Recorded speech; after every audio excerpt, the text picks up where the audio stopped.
দেখাশোনা করে আমার বিয়ে দিয়েছে, আমি বিবাহ করে এসেছি, তাহলে আমি যখন কার কাছে ঘুমিয়ে আছি, তখন আমি আমার বিবির কাছে ঘুমিয়ে আছি। প্রথম বাসর রাত, কত মধুর রাত, কত সুন্দরময় রাত, যারা বিবাহ করেছে তারা জানে। কথাটা বোঝানোর জন্য আপনাদেরকে বলছি, মূল্যবান রাত, বাসর রাতে সে যখন ঘুমিয়ে আছে, বিবি ঘুমিয়ে আছে, স্বামী ঘুমিয়ে আছে, দুজন খুব রোমান্টিক কথা হচ্ছে, সুন্দর কথা হচ্ছে, ভালোবাসার কথা হচ্ছে, মধুর মিলন হচ্ছে, সমস্ত জিনিস তাদের মধ্যে হয়ে গেছে, কিন্তু তারা জানে না যে শুরুয়াত থেকে আমাকে কেমন ভাবে থাকতে হবে। তাহলে ওই শিক্ষাটা দিবে কে? শিক্ষাটা দিবে কে? এখন বলবে না মসজিদে ইমাম সাহেব তো শিক্ষা দেবে না, ইমাম সাহেব শিক্ষা দেবে। আপনার বাড়িতে একটা মাস্টার রেখেছেন, ইঞ্জিনিয়ার একটা মাস্টার, বাংলার একটা মাস্টার, অঙ্কর একটা মাস্টার, ইতিহাসের একটা মাস্টার, ভূগোলের একটা মাস্টার, 5টা থেকে 6টা 7টা মাস্টার লাগিয়েছে, সবাইকে 1000 টাকা করে মাইনে দিয়েছে। প্রতি বছরে বিবি মনে করে দেয়, প্রতি বছরে বাপ জানে, প্রতি মাস যখন হয়ে যায় একটা একটা করে টাকা সাইড করে দেয়, কেননা মাস্টার মশাইকে টাকা দিতে হবে। আমার ছেলে শিক্ষা পায় না, আমার ছেলে কোরআন শিক্ষা করে না, আমার ছেলে নামাজ জানে না, আমার ছেলে গোসলের ফরজ জানে না, আমার ছেলে কেমন ভাবে গোসল করতে হবে, নাপাকি থেকে কেমন ভাবে পবিত্র হতে হবে, আমার ছেলে সেটা শিখে না। তাহলে শিখতে হবে কাকে? প্রথমে পরিবারকে শিখতে হবে। আমার ছেলেকে শেখানোর জন্য মসজিদে ইমাম সাহেবকে পাঠাতে হবে। ইমাম সাহেবের কাছে পাঠিয়ে ছেলে যখন শিক্ষা অর্জন করবে, প্রতি বছরে যখন, প্রতি মাস যখন শিক্ষা অর্জন হয়ে গেছে, পরিপূর্ণভাবে শিক্ষা হয়ে গেছে, ছেলেকে বলছে 50 টাকা দিয়ে ইমাম সাহেবকে দিয়া। বলে ইমাম সাহেব তো ভালো ইনকাম করে, থেকে বেশি আর দেওয়া যাবে না। আর স্কুল মাস্টার যদি 900 টাকা থাকে, মানুষের কাছে হলো দিনা করে 1000 টাকা দেয়, আর ইমাম সাহেবকে দিতে গেলে ওর মনে বড় কষ্ট হয়। আরে জানিস না তুই, তোর ছেলে যখন শিক্ষা অর্জন করে, তোর ছেলে যখন দিনদার হচ্ছে, তোর ছেলে যখন গোসল করা জানছে, সমস্ত জিনিস তোর ছেলের মধ্যে হয়ে যাচ্ছে, কি লজ্জায় ইমাম সাহেবকে গিয়ে 50 টাকা দিন লজ্জা লাগে না? লজ্জা লাগে না? একটা জিনিস ভাববে, অঙ্ক মাস্টারকে যখন 1000 টাকা দিচ্ছি, যে আমাকে জান্নাতে রাস্তা দেখিয়ে দিচ্ছে, যে আমাকে ঈমানটা মজবুত করার রাস্তা দেখিয়ে দিচ্ছে, যে আমাকে ইহদিনাস সিরাতাল মুস্তাকিম, সঠিক রাস্তায় চালানোর রাস্তা দেখিয়ে দিচ্ছে, আমি তো এমন রাস্তায় পৌঁছে গিয়েছিলাম, গায়রিল মাগদুবি আলাইহিম ওয়ালাদ দাল্লিন, আমি এমন রাস্তায় পৌঁছে গিয়েছিলাম যে রাস্তায় কোনো অনিশা নয়, যে রাস্তায় আমার অস্তিত্ব থাকবে না, যে রাস্তায় থাকলে আমি বরবাদ হয়ে যাব, যে রাস্তায় থাকলে আমাকে কেউ চিনতে পারবে না, যে রাস্তায় থাকলে আমাকে কেউ ইজ্জত দিবে না, যে রাস্তায় থাকলে আমাকে কেউ সম্মান দিবে না, যে রাস্তায় থাকলে আমাকে কেউ ভালোভাবে কথা বলবে না। আমার তো রাস্তা একটা, ইহদিনাস সিরাতাল মুস্তাকিম, জোরে হবে না? আমার তো রাস্তা সোজা রাস্তা, আমি একে বেঁকে রাস্তায় যখন চলাফেরা করব, আমি তো বুঝতে পারবো না রাস্তা কোনটা, আমি তো অন্য জায়গায় চলে যাব। আমাকে সঠিক জায়গায় পৌঁছাতে গেলে আমাকে জানলেওয়ালা কাছে যেতে হবে। শিক্ষা অর্জন আমার কাছে খুব প্রয়োজন। শিক্ষা যখন আমি পরিপূর্ণভাবে আদায় করে নেব, আমি যে জায়গায় বলছিলাম বাসর রাতে যখন বিবি আছে, বাসর রাতে যখন বিবি আছে, সে আর কাউকে চিনে না। রাতের বেলায় বন্ধু ফোন করছে, কি রে ভাই কি করিস? বলে এখন ডিস্টার্ব করিস না। বলে কেন রে ভাই? বলে অনেকদিন পরে বিবাহ করেছি, এ সখিনাকে এখন ছাড়লে হবে না, এ সখিনাকে ছাড়লে হবে না। সখিনাকে শিক্ষা দিতে পারলো না। প্রথম বিবাহের সময় অনেক ছেলে বিবাহের সময় কি করেন জানেন? গিফট করে। গিফট কি গিফট করে? কেউ সোনা দেয়, কেউ বালা দেয়, কেউ কানের দেয়, কেউ নাকের দেয়। কেন না? মহব্বত করার জন্য হাদিয়া দিচ্ছে, কোনো অসুবিধা নেই। কিন্তু আপনার বিবিকে যখন আপনি কোরআনটা তুলে দিবেন না, ওই সময় আমার আল্লাহ পাক তোমাদের উপরে খুশি হয়ে যাবে। জোরে হবে না? কে খুশি হবে? আর যদি আমার বিবিকে যদি আমি কোরআনটা তুলে দিই, তাহলে পরের দিন তো বিবি বরখা পরে পর্দা নিয়ে বাইরে বেরোবে, তাহলে পাড়ার লোক দেখবে কেমন? পাড়ার লোক দেখবে কেমনে আমার বিবিকে? আমার বিবি দেখতে সুন্দর, আমার বিবি এই গ্রামের সেরা, আমার বিবির মতো কারো তুলনা নাই, আমার বিবি দেখতে এত সুন্দর। বাইকের পিছনে বসে বিবি বলছে একটু মুখটা ঢাকা দি, বলছেন না না, বাইরে লোক সবাই দেখবে তোমায়, আমার বউ কত সুন্দর। হারামখোর এখনো পর্যন্ত বুঝে না, আর বেপরদায় ঘুরছে বিবি, আর জাহান্নামের রাস্তা অটোমেটিক তোর জন্য আগিয়ে যাচ্ছে, একবারও ভাবনি না। আরাম করে এই জিনিসটা বুঝলো না যে আমার বিবিকে আমি বেপরদায় ঘোরাচ্ছি, আমার বিবিকে নামাজ পড়ার কথা বললাম না, আমার বিবিকে আমি কোরআন তেলাওয়াত করতে দিলাম না, আমার বিবিকে বলছি তুমি আমার স্ত্রী, তুমি আমার সব, তুমি ছাড়া আমার এই দুনিয়াতে কেউ নাই। ওই বিবি তোকে চিনতে পারবে না সেদিন, তোকে চিনবে একজনে, তোর আমলিয়াতটা কেমন করেছিস। আমল যার ভালো হবে তার তো কোনো চিন্তা নাই, আর জান্নাতের দরজা খোলা আছে, ফেরেশতা বলবে স্বাগতম, চলে আসো তোমায় আনতে এসেছি তোমায়। দুনিয়াতে কি নারী দেখেছো, দুনিয়াতে কি মহিলা দেখেছো, দুনিয়াতে কত হিরোইনি দেখেছো, কত সুন্দর সুন্দর হিরোইনকে তুমি দেখেছো, বারবার ফটো তুলে দেখছো, বারবার ইউটিউবে দেখছো, ফেসবুকে তুমি দেখছো, মনে হবে জানো এর থেকে যদি একে যদি বিয়ে করতাম আমার বিয়ের থেকে আরো সুন্দর হতো। হারাম করে এখনো বুঝতে পারে না। আরে দুনিয়াতে তুই যখন তোর বিবিকে পর্দা নিবি, আল্লাহ ওয়া খালাকনাকুম আজওয়াজা, তোর সামনে যে বিবিটা দিয়েছে তোর সৌন্দর্য আছে, সমস্ত জিনিস তার মধ্যে আছে, তুই তাকে নামাজি বানা, মুত্তাকি বানা, শিব বানা, সেদিন কিয়ামতের ময়দানে তোকে তো হুর আল্লাহ দিবে না, তুই তো হুর যখন তোর সামনে থাকবে সেই সময় তোর মুখ থেকে অটোমেটিক কথা বার হবে, আল্লাহ আমি হুর চাই না, আমি হুর চাই না, আমার বিবিকে আপনি হুর বানিয়ে দিন। সেদিন আপনার বিবিকে যখন হুর বানিয়ে আপনার সামনে হাজির করবে বাবা, সেদিন মনে হবে আমি কাকে দেখে ফেললাম।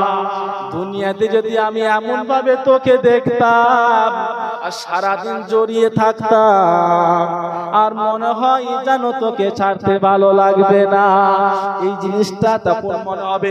কিন্তু দুনিয়ার মধ্যে তুমি যদি কষ্ট করো, দুনিয়ার মধ্যে তুমি আরাম আয়েশটা তুমি খুঁজবে না, মেহনত পরিশ্রম করবে, সমস্ত ইবাদত করবে, তাহলে সেদিন তুমি জান্নাতে হুর পাবে। দুনিয়া কোনো হিরোইনি না, দুনিয়ার মধ্যে কোনো যেটাকে বলা হয় ফিল্ম যারা করে, হিরোইন যাদেরকে বলা হয়, আরো বিভিন্ন নাম আছে, নাম তো তাদের নেওয়া যাবে না, কেন হারামখোরের বাচ্চারা বুঝে না। আর ফিল্ম করছে যখন একটা যুবক ভাই ওই মহিলার ছবিটাকে রাতে স্বপ্ন দেখে, স্বপ্ন দোষ হয়ে যায়, ওই মহিলার স্বপ্ন দেখে, সে তো জিনা করছে, ভিডিও দেখছে। আমি তাই জন্য ওদেরকে হারামখোর বলি। আর গান বাজনা মুসলমানদের জন্য হারাম, গান বাজনা মুসলমানদের জন্য হারাম, ঠিক কিনা? আর হারামখোরের বাচ্চারা একবারও ভাবে না, ইউটিউবের মধ্যে গান দিচ্ছে, যুবক ভাইয়েরা দেখছে, প্রতিবেশী দেখছে, মেয়ে দেখছে, ছেলে দেখছে, বিবি দেখছে, একসঙ্গে সবাই ঘুমিয়ে আছে, ভিডিও দেখছে, লজ্জা লাগে না? লজ্জা লাগে না? লজ্জা লাগে না? ইউটিউবে অনেক ওলামাদের বয়ান আছে, কোরআন আছে, আপনি ঘুমিয়ে আছেন, হাতের সামনে কোরআনটা পড়েন, কোরআনটা শুনেন, আপনার সুন্দর হবে, আপনার মনটা সুন্দর হবে, আপনার মনটা শীতল হবে। হাদিস পড়ছেন, আপনার ঘুম হচ্ছে না, আপনি মুনতাকাব হাদিস পড়েন, ফাজাল আমল পড়েন, আপনি সারাকাত কিতাব পড়েন, বিভিন্ন হাদিস আছে, আপনি যদি বাংলা পড়তে পারেন বাংলা পড়েন, যদি না আপনি বাংলা পড়তে পারেন আপনার বিবিকে আপনি বলেন, আপনার বিবি তো শিক্ষিত, আপনার বিবি তো মাধ্যমিক পাস, আপনার বিবি যখন হাদিস পড়বে আপনি শুনবেন, আমার আল্লাহ পাক ফেরেশতাকে বলবে, হে আমার ফেরেশতা দেখ, হে আমার ফেরেশতা দেখ, ওরা দুজন মিলে কি সুন্দরভাবে হাদিস পড়ছে, আমার নবীর বর্ণনা করছে, আমি আল্লাহ ওদের সমস্ত চিন্তাকে দূর করে দিলাম। সমস্ত চিন্তা কষ্টকে আমার আল্লাহ পাক দূর করে দিবে। তাহলে এমন হতে হবে তো নাকি? কে কে হবো হাত তুলি? হাত হবে তো নাকি? কেমন হব? বিবিকে কি বানাবো? পর্দা বানাবো। দেখেন হাত তুলেছেন যেমন ওয়াদা করছেন, ওয়াদা খিলাফকারীরা কিন্তু জান্নাতে প্রবেশ করতে পারবে না। হাত তুলেছেন বিবিকে পর্দা নসিব বানাবেন, বাচ্চাকে নেককার বানাবেন, বাচ্চাকে পরেশগারী বানাবেন, বাচ্চাকে আলেম বানাবেন, বাচ্চাকে দ্বীনি শিক্ষা অর্জন করাবেন।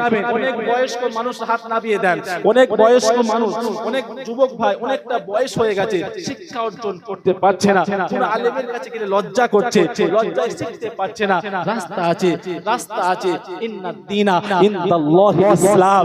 যেই দিনটাকে আমার আল্লাহ পছন্দ করেছে, যেই দিনটাকে আমার আল্লাহ বেশি পছন্দ করে, সেই দিনের রাস্তায় বাড়িয়ে যাব ইনশাআল্লাহ।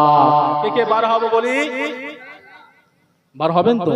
ওই এখন বলছে ঘরের বেলায় ঘরে একবার ঢোকা মানে না। বিবি বলবে ওলা ওঠো, তুমি এখন যাবে, তুমি কত কি করে ফেলেছ, এখন তুমি চিল্লা যাবে, মুরব্বি হবে, বিশ্বাস হবে, এত সুন্দর ভাবে কথা বলবে। ও বাবা, তখন স্বামী হবে না রে বাবা আমার গেলে হবে না, আমার বউ আমাকে মারবে। এখন তো সব যেটাকে বলা হয় বুঝার বিষয় না, বেশি উল্টো কথা বললে হয়তো এখানে গোরামের লোক হয়ে আল্লাহ করে মারতে আসবে বাবা, তাই না? বোঝানোর জন্য বললাম, কেউ খারাপ মাইন্ডে নেবেন না, জাস্ট বোঝানোর জন্য। হয়তো আপনারা ভাবছেন আমি হুজুর গালাগালি করছি, না এটা গালাগালি করে না, বোঝানোর জন্য বলছি। আপনাদেরকে বোঝানো আমার দরকার। কেন আমাকে নিয়ে এসেছেন কিসের জন্য? কিছু নেবার জন্য নাকি শুধু টান টুন দিয়ে বেরিয়ে চলে যাবো? চা দোকানে বাবু এক পা তুলে উপরে বসে বলবে একটা বক্তা এসেছিল বাবা রে, এত সুন্দর ভাবে বয়ান করলো, জান শান্তা হয়ে গেল, একদম পুরো দিল ঠান্ডা হয়ে গেছে। বলে কেন রে, কি বয়ান করলো বাপ, বল একবার। সেটা কি আর নেই, সেটা ভুলে গেছি। ভাবে মন কোন দিকে আছে, মনটা যেদিকে থাকবে আমাকে সেদিকে ঠিকভাবে দিমাগ লিয়ে কলবের সাথে রাখতে হবে। এই জিনিসটা আমাকে আমলিয়াত করতে হবে, এই আমলটা আমাকে পৌঁছে দিতে হবে। এই আমলটা আমি যে শিক্ষা অর্জন করছি, আমি আমার পরিবারকে শিক্ষা দেব, আমি আমার ছেলেকে শিক্ষা দেব, আমি আমার প্রতিবেশীকে শিক্ষা দেব। এই শিক্ষা নয় আমি যখন কোরআন পড়ি আমার প্রতিবেশীকে কোরআন শিক্ষা দেব, শিক্ষা দেব না, তাই না? আমি যখন আল্লাহ পাক কি বলেছেন, উত্তম ব্যক্তি সে যে কোরআন শিক্ষা করে এবং অপরকে শিক্ষা দেয়। তাহলে আমি যখন উত্তম কথা এবং সৎ কাজে আদেশ, অসৎ কাজে নিষেধ যে করে, উত্তম ব্যক্তি তো সে। আমি কেমন ব্যক্তি বুকে হাত দিয়ে বলি, বুকে হাত দিয়ে বলি আমি কেমন? আমি এখনো পর্যন্ত ঈমানদারটা বানতে পারলাম না। রাসূল বলছেন, রাসূল আদর্শ কেমন ছিল? একদিন হযরত আবু বকর রাদিয়াল্লাহু তাআলা আনহু, একদিন আবু বকর রাদিয়াল্লাহু তাআলা আনহু দাঁড়িয়ে আছে, রাসূল কথা বলছে, সেই সময় আরো সাহাবীরা দাঁড়িয়ে আছে, সবাই মিলে বসে আছে। রাসূল যখন কথা বলছে আবু বকর মাথা নিচু করে অজর জোরে কাঁদছে। এক সাহাবী এসে বলছে, আবু বকর তুমি কেন কাঁদছো, তুমি কেন কাঁদছো? আবু বকর বলছে, আমি এমন কেন কাঁদছি তোমরা কি বুঝতে পারো না? এই সময়টা আমি কষ্ট করেছিলাম, যেই সময়টা নবী মক্কা ছেড়ে মদিনায় হিজরত করেছিল, যেই সময়টা আমাকে নবী বলেছিল, হে আবু বকর আমাকে একদিন মক্কা ছেড়ে মদিনায় হিজরত করতে হবে, হে আবু বকর আমাকে মক্কা ছেড়ে মদিনায় হয়তো একদিন হিজরত করতে হবে।